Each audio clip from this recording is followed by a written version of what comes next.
नमस्कार प्रेक्षक हो, मी प्रतीक्षा गजबीये तुम्हा सर्वांचं आजच्या संवादामध्ये स्वागत करते। आज आपल्या सोबत आहेत महाराष्ट्रातील स्पर्धा परीक्षेचे प्रसिद्ध असे अभ्यासक आणि अनेक पुस्तकाचे लेखक सन्माननीय बाळासाहेब शिंदे सर। नमस्कार सर। नमस्कार। दर्यापूर नगरीमध्ये तुमचे खूप खूप स्वागत आणि आल्याबद्दल धन्यवाद सुद्धा। ग्रामीण भागातील विद्यार्थ्यांना तुम्ही स्पर्धा परीक्षेबद्दल काय सांगाल, काय संदेश राहील तुमचा? ऍक्च्युअली विद्यार्थ्यांचा असं मत असतं की शहरात जाऊनच अभ्यास होतो, परंतु ग्रामीण भागात राहून सुद्धा नियोजित अभ्यासक्रमाचं अनालिसिस करून म्हणजे तुम्हाला जी परीक्षा द्यायची त्या परीक्षेचा अभ्यासक्रम जर तुम्ही पूर्णपणे आत्मसात जर केला आणि त्यानुसार जर अभ्यास जर केला आणि वेळेचं नियोजन जर केलं तर असे अनेक विद्यार्थी ज्यांनी कुठेही क्लास लावले नाही, कोणाचं मार्गदर्शन पण नाही, पण असे सेल्फ स्टडी करणारे सुद्धा विद्यार्थी सक्सेस होतात किंवा त्यांना यश मिळतं। आता क्लासची आवश्यकता का असते?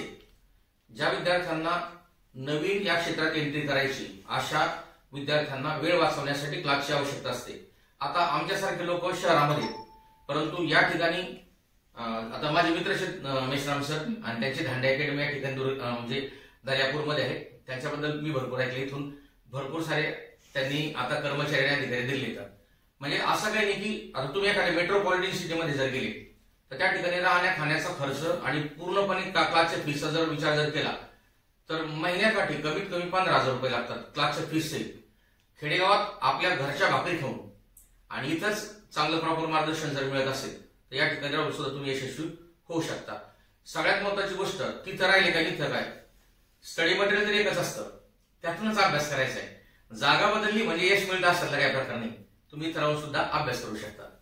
या तालुक्याचे विद्यमान आमदार माननीय बळवंत वानखडे सर यांनी मला सांगितलं होतं की सर तुम्हाला इथे यायचंय, आमच्या ग्रामीण भागातील विद्यार्थी, आणि मला खरंच मोठी अभिमानास्पद गोष्ट वाटते की या ठिकाणी मी येऊन एक चांगलं काम केलंय। कारण का की जे लोकप्रतिनिधी लोकांच्या समस्या जाणून घेऊन त्यांना काय आवश्यकता आहे त्याप्रमाणे जर कार्य करत असतील तर मला असं वाटतं की असे लोकप्रतिनिधी प्रत्येक तालुक्याला मिळणं आवश्यक आहे। आणि त्यांनी खरोखर आज एक स्तुत्य उपक्रम केलाय। म्हणजे मी ती जवळजवळ 250-300 किलोमीटर एवढं लांब आलोय, परंतु मला त्याचं कुठल्याही प्रकारचं असं शीन वाटत नाही किंवा मला त्याचा असा त्रास वाटत नाही, कारण अशा ठिकाणी याला खरोखर मनाला आनंद होतो की बा आपण काहीतरी चांगलं काम केले। आणि मी आमदार साहेबांचे खरोखर आभार मानतो की त्यांनी ग्रामीण भागातील विद्यार्थ्यांना पुढे येण्यासाठी, नोकरी लागण्यासाठी आजचं हे जे शिबिर या ठिकाणी आयोजित केलं होतं तसे आणखी पण शिबिर आयोजित करतायत। त्याच्यामध्ये सरकार सरांचं सुद्धा त्यांना सहकार्य आहे। तर सरकार सरांची सुद्धा अमरावतीला सरकारी अकॅडमी आहे।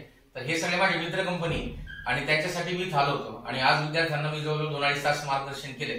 त्याच्यामध्ये मी ग्रामरमध्ये काय काय चुका होत आहेत आपल्याकडून, नवीन आधुनिक ग्रामर कशा प्रकारचे 2009च्या GR नुसार काय काय बदल झाले त्याच्याबद्दल मी विद्यार्थ्यांना भरपूर काय काय सांगितले। आणि मला असं वाटतं की याच्यामुळे येणाऱ्या परीक्षेमध्ये विद्यार्थ्यांना खूप फायदा होईल। तर अभ्यास करत असताना कमी रिझल्ट येतो असं पालकांचं म्हणणं राहते, तर यामध्ये तुम्ही पालकांना काय सांगू शकाल की 1-2 वर्ष तर आपल्याला अभ्यासाला लागतोच, तर त्यामध्ये पालक म्हणतात की 1-2 वर्ष तुझा रिझल्ट येत नाहीये, तर कुठेतरी पालकांना तुम्ही काय सांगाल? झाड लावलेलं तसं त्याला फळ येण्यासाठी 10 वर्षाचा कालावधी लागतो आणि मुलगा अभ्यासाला लागला म्हणजे लगेच त्याचा रिझल्ट येत असं काही नाही, कारण याच्यामध्ये लाखो विद्यार्थी स्पर्धेमध्ये असतात, फॉर्म सुद्धा लाखो विद्यार्थी भरतात, त्याच्यामुळं इथं कॉम्पिटिशन खूप जास्त आहे। त्या लेव्हलला येण्यासाठी त्या विद्यार्थ्याला काही कालावधी देणं आवश्यक आहे आणि पालकांनी आपल्या मुलांवरती विश्वास पण ठेवणं आवश्यक आहे की स्पर्धा परीक्षा हे काही नाही की जायचं बाजारातून भाजी आणायचं अशातला काही प्रकार नाही। त्याच्यामुळे पालकांनी जरा पेशन्स जर ठेवले आणि मुलांवरती विश्वास जर ठेवला तर 100% आता जशा भरता येत आहेत त्याच्यामध्ये तुम्ही जर रिझल्ट जर पाहिले, खूप गोरगरीब मुलांचे ज्यांनी म्हणजे कुठेही झगमगाटात त्यांनी क्लास केलेले नाही किंवा कुठेही मेट्रोपॉलिटन सिटीमध्ये राहिलेले नाही, अशा सर्वसामान्य विद्यार्थ्यांचेच तुम्हाला नाव दिसतील त्याच्यामध्ये। म्हणजे असं काही नाही किंवा 6 महिने तुमचा रिझल्ट आला पाहिजे असं कधीच नसतं। म्हणून पालकांनी विद्यार्थ्यांना एक 3-4 वर्षाचा कालावधी देणं आवश्यक आहे, तेव्हाच मुलांची परिपूर्ण तयारी होत असते।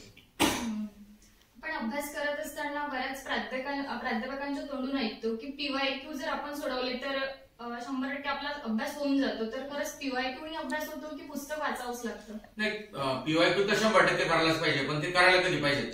ज्यावेळेस तुम्ही अभ्यासाला सुरुवात करता त्यावेळेस तुम्ही अभ्यासक्रम संपूर्णपणे वाचून घेणं आवश्यक आहे. अभ्यासक्रमातले मायक्रो जे एलिमेंट्स छोटे छोटे घटक आहेत ते आधी पाहून घेणं आवश्यक, म्हणजे भूगोल आहे तर भूगोलांतर्गत कोणकोणते घटक आहेत ते तुम्ही पाहिजे, आणि नंतर मग PYQ तुम्हाला समजा न समजो ते वाचून घ्यायचे. म्हणजे काय होतं की प्रिव्हियस इयर क्वेश्चन पेपर्स मुळे काय होतं की एक्झॅक्ट ते कोणत्या टाईपचे प्रश्न विचारतात हे तुम्हाला कळतं. आणि मग आपण ते PYQs वाचल्यामुळे काय होतं की आपण ज्यावेळेस मॅटर वाचतो तो मॅटर वाचताना आपल्याला या ठिकाणी हे लक्षात ठेवायचं आणि अंडरलाईन इथे झाली पाहिजे हे कळतं. म्हणजे एक्झॅक्ट स्टडी कसा करावा, नाही तर काय होतं आपण कथा वाचल्यासारखी वाचत राहतो आणि आपल्या लक्षात काहीच राहत नाही. त्याच्यामुळे तुम्ही PYQचा अभ्यास का करायचा आहे की अभ्यासाला योग्य दिशा मिळते. आणि मला असं वाटतं MPSC ला साधारणतः 10 ते 15% पर्यंत रिपिटेशन असतं प्रश्नांचं, आणि पोलीस भरती किंवा सरळ सेवेसाठी मी तुम्हाला गॅरंटी सांगतो 60 ते 70% पर्यंत प्रश्नांचं रिपिटेशन असतं. म्हणून PYQ विद्यार्थ्यांनी करणं आवश्यक आहे. तुम्ही पुस्तकच फक्त वाचले म्हणून तुम्ही पास व्हायला तुम्हाला उशीर लागेल, पण PYQ सहित जर वाचले तर तुमचा रिझल्ट 1 वर्षामध्ये येऊ शकतो. विद्यार्थी मित्रांनो, तुम्ही पहा की PYQ जर आपण सोडवले तर 100% आपला रिझल्ट येऊ शकतो. आधी पुस्तक वाचायचं आणि नंतर पुढे खरंच पेपरमध्ये काय येऊ शकतं याच्या अनालिसिस साठी PYQ सोडणं खरंच किती गरजेचं आहे ते आजच्या मुलाखतीमध्ये सरांनी आपल्याला सांगितलं.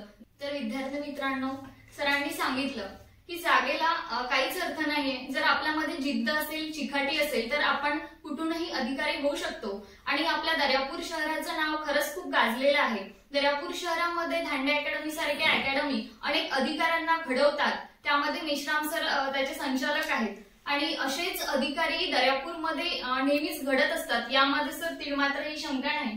ते म्हणतात ना, इरादे नेक हो तो भी सपने भी साकार होते हैं, इरादे नेक हो तो सपने भी साकार होते हैं, अगर सच्ची लगन हो तो रास्ते भी आसान होते हैं, अगर सच्ची लगन हो तो रास्ते भी आसान होते हैं. आणि असंच सच्च्या मनापासून काम करणारे प्राध्यापक लोक जसे की मेश्राम सर, धांडे सर, रवींद्र सरकार सर आपल्यासोबत आहेत, असे अधिकारी दर्यापूरमध्ये घडवत असतात. आणि तुमच्यासारखे प्राध्यापक लोक येऊन आणखी मार्गदर्शन करतात, तर नक्कीच आमच्या दर्यापूर नगरीमध्ये अनेक विद्यार्थी घडतील यामध्ये शंकाच नाही.